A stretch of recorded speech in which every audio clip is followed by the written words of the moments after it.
Hello students, आज की आपकी ये क्लास 9th की साइंस की वर्कशीट है जो कि वर्कशीट नंबर 22 है और डेट 24 अगस्त के लिए आई है। जीवन की मौलिक इकाई और कोशिका अंगक। देखिए, अभी तक हमने पढ़ा था कि जीवन की मौलिक इकाई क्या होती है। वो होती है कोशिका। हमने जाना कि हर जीव कोशिकाओं का बना होता है और हर कोशिका के मुख्य 3 भाग होते हैं: कोशिका झिल्ली, कोशिका द्रव्य और केंद्रक। आज हम इसके मुख्य अंगकों के बारे में भी जानेंगे। अब देखिए, ये अंगक क्या होते हैं। और अगर हम इस कोशिका को सूक्ष्मदर्शी में देखें तो हमें इसके अंदर कुछ छोटी छोटी रचनाएं दिखाई देती हैं जिन्हें कि कोशिका के मुख्य अंगक कहते हैं। ज्ञान जानना चाहता है कि जिज्ञासा दीदी जीव द्रव्य क्या होता है और एक कोशिका सभी जैविक कार्य कैसे करती है। देखिए, हमें पता है कि एक कोशिका बहुत छोटी होती है, ये हमने पिछली वर्कशीट में अच्छे से जाना था, और वो हमारे जीवन की सारी क्रियाएं, जिन्हें कि हम जैविक क्रियाएं कहते हैं, वो संपन्न करती हैं। जैसे कि हम सांस लेते हैं। इसके अलावा वृद्धि करना, जैसे कि एक छोटा बच्चा धीरे धीरे वृद्धि करके बड़ा हो जाता है। भोजन करना और उत्सर्जन की क्रिया, ये सभी जीवन की क्रियाएं हैं जिन्हें हम जैविक क्रिया कहते हैं। अब जिज्ञासा आगे बताती है कि ज्ञान, देखो, हर कोशिका के कम से कम 3 भाग होते हैं जो कि मुख्य होते हैं। एक होता है प्लाज्मा झिल्ली, ये कोशिका के सबसे बाहर होती है। उसके बाद है केंद्रक, जो कि कोशिका का सबसे मुख्य भाग है। हमने पहले भी बताया था कि ये कोशिका का ब्रेन भी कहलाता है, क्योंकि ये पूरी कोशिका के फंक्शंस को कंट्रोल करता है। इसके बाद जो तीसरा मुख्य भाग है वो है कोशिका का द्रव्य। देखो, कोशिका में प्लाज्मा झिल्ली से घिरा हुआ एक तरल पदार्थ होता है। अब ये जो कोशिका द्रव्य होता है, जो कि प्लाज्मा झिल्ली से घिरा रहता है, उस कोशिका के अंदर, यानी उस द्रव्य के अंदर कुछ छोटी छोटी रचनाएं दिखाई देती हैं और इन रचनाओं को ही हम कोशिका के मुख्य अंगक कहते हैं। अब आगे है यूकैरियोटिक कोशिकाएं।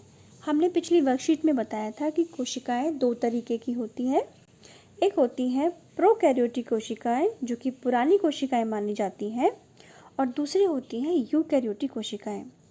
और हम ये मानते हैं कि जो यूकैरियोटिक कोशिकाएं हैं, उनका निर्माण, यानी उनकी जो पूर्वज हैं, वो प्रोकैरियोटिक कोशिकाएं हैं। तो यहाँ हम यूकैरियोटिक कोशिकाओं के बारे में बता रहे हैं कि इनके अंदर क्या होता है। इनके अंदर अंतद्रव्य जालिका, इसके अलावा गोल्जी उपकरण, लाइसोसोम, प्लास्टिड्स, रसधानी और माइटोकॉन्ड्रिया मुख्य रूप से मिलते हैं, और इन्हें हम कोशिका के मुख्य अंगक कहते हैं। प्रत्येक कोशिका अंगक कोशिका में एक विशिष्ट जैविक क्रिया करता है। अभी हमने जो क्रियाएं बताई थी, जो जीवन की क्रियाएं होती हैं, उन क्रियाओं में हर एक अंगक का इम्पॉर्टेंट रोल होता है। जैसे कि कोई अंगक ऊर्जा निर्माण में कार्य करता है, कोई प्रोटीन के निर्माण में, कोई लिपिड्स का निर्माण करता है, कोई भंडारण यानी कि स्टोरेज में काम करता है, कोई अपशिष्ट का निपटाना यानी कि जो कोशिका के जो वेस्ट मटेरियल्स हैं उनको बाहर निकालता है, इत्यादि। कोशिका द्रव्य और केंद्रक, ये दोनों मिलकर के जीव द्रव्य बनाते हैं। अब ज्ञान आगे जानना चाहता है कि दीदी उपापचय क्रियाएं क्या होती हैं। देखिए, क्या होती हैं उपापचय क्रियाएं। ज्ञान जीवों में जैविक क्रियाओं को करने के लिए कोशिका में विभिन्न प्रकार की रासायनिक क्रियाएं होती हैं।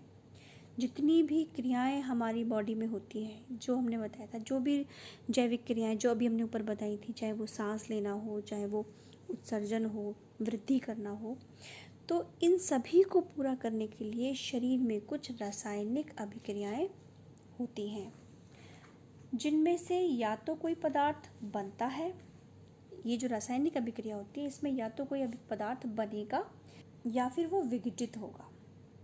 ठीक है, यानी कि टूटेगा। तो उदाहरण देखिए, जब कोई पदार्थ बनता है तो इसका एक उदाहरण दिया है, जैसे कि प्रोटीन का बनना, प्रोटीन का निर्माण होना। और दूसरा जो विघटन का जो उदाहरण दिया है, जैसे कि ग्लूकोज जब टूटता है तो ग्लूकोज से ऊर्जा निकलती है, तो ये हो गया विघटन का उदाहरण। जो ऊर्जा कोशिका को दूसरे कार्य करने में मदद करती है। कोशिका में होने वाली सभी रासायनिक अभिक्रियाएं उपापचय क्रियाएं कहलाती हैं। जितनी भी क्रियाएं होती हैं, रासायनिक अभिक्रियाएं किसी कोशिका के अंदर, वो सारी की सारी ही उपापचय क्रियाएं कहलाती हैं। अब देखिए, यहाँ नीचे 2 चित्र दिए गए हैं। पहला चित्र जंतु कोशिका का है और जो दूसरा चित्र है वो पादप कोशिका यानी कि पौधे की कोशिका का है। अब हम इन दोनों में अंतर भी समझ लेते हैं। पहले हम जंतु कोशिका के मुख्य अंगकों के बारे में जान लेते हैं। चलिए देखते हैं जंतु कोशिका के विभिन्न भाग या उसके अंगक कौन कौन से हैं। पहला है कोशिका झिल्ली। ये झिल्ली जो कि कोशिका को चारों तरफ से घेरे रहती है, उसी को हम कोशिका झिल्ली कहते हैं। उसके बाद है गोल्जी उपकरण, ये राइबोसोम्स, ये वाले कोशिका द्रव्य, ये जो पिंक कलर का गुलाबी रंग का द्रव्य नज़र आ रहा है, ये जेली की तरह का गाढ़ा लिक्विड होता है, इसी को हम कोशिका द्रव्य कहते हैं। लाइसोसोम्स, ये माइटोकॉन्ड्रिया, माइटोकॉन्ड्रिया भी काफ़ी इम्पॉर्टेंट इसके ऑर्गेनल्स या अंगक होते हैं जो कि इसमें मुख्य भूमिका निभाते हैं। फिर है केंद्रिका, ये केंद्रक है, और केंद्रक, ये जो पूरा पर्पल कलर का बैंगनी रंग का दिखाया गया है, ये केंद्रक है, और केंद्रक के अंदर ये छोटी सी संरचना जो दिखाई दे रही है, ये केंद्रिका है। फिर है तारक केंद्र, ये वाले। इसके अलावा चिकनी अंतःद्रव्य जालिका, ये जो है ये वाला पोर्शन, और दूसरा है खुरदरी अंतःद्रव्य जालिका, जो केंद्रक के आसपास आप येलो कलर की देख रहे हैं, वो वाली। इन दोनों में क्या अंतर है कि ये वाली जो अंतःद्रव्य जालिका है, इस पर राइबोसोम्स पाए जाते हैं, इसीलिए इसको खुरदरी या रफ प्लाज्मिक रेटिकुलम कहते हैं, और इस पर कोई भी राइबोसोम नहीं होता, इसीलिए ये चिकनी होती है और इसको चिकनी अंतःद्रव्य जालिका कहते हैं। अब हमने जंतु कोशिका के मुख्य अंगकों के बारे में जान लिया है। कुछ पादप कोशिका के अंगकों के बारे में भी अब समझ लेते हैं। पादप कोशिका के विभिन्न कोशिका अंगक यहाँ पर दिखाया है। पहले कोशिका भित्ति, ये जो डार्क ग्रीन कलर की जो लाइन दिखाई दे रही है, ये है कोशिका भित्ति, जो कि सिर्फ पौधों की कोशिकाओं में ही मिलती है, जंतुओं की कोशिका में ये नहीं मिलती, क्योंकि कोशिका भित्ति जो है वो पौधे को दृढ़ता यानी मजबूती प्रदान करती है, जिससे कि वो सीधा खड़ा रहता है। उसके बाद है कोशिका झिल्ली।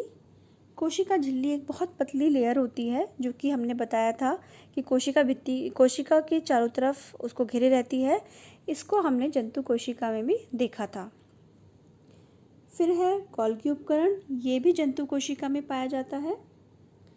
प्लास्टिड्स, प्लास्टिड्स जो है वो जंतु कोशिका में नहीं मिलते, ये खाली पादप कोशिकाओं में ही मिलते हैं, क्योंकि पौधों में जो रंग होता है, जैसे कि टमाटर का रंग हो गया, सेब का रंग हो गया, संतरे का रंग हो गया, या उसके अलावा जो दूसरे रंग होते हैं वो इन प्लास्टिड्स की वजह से ही होते हैं।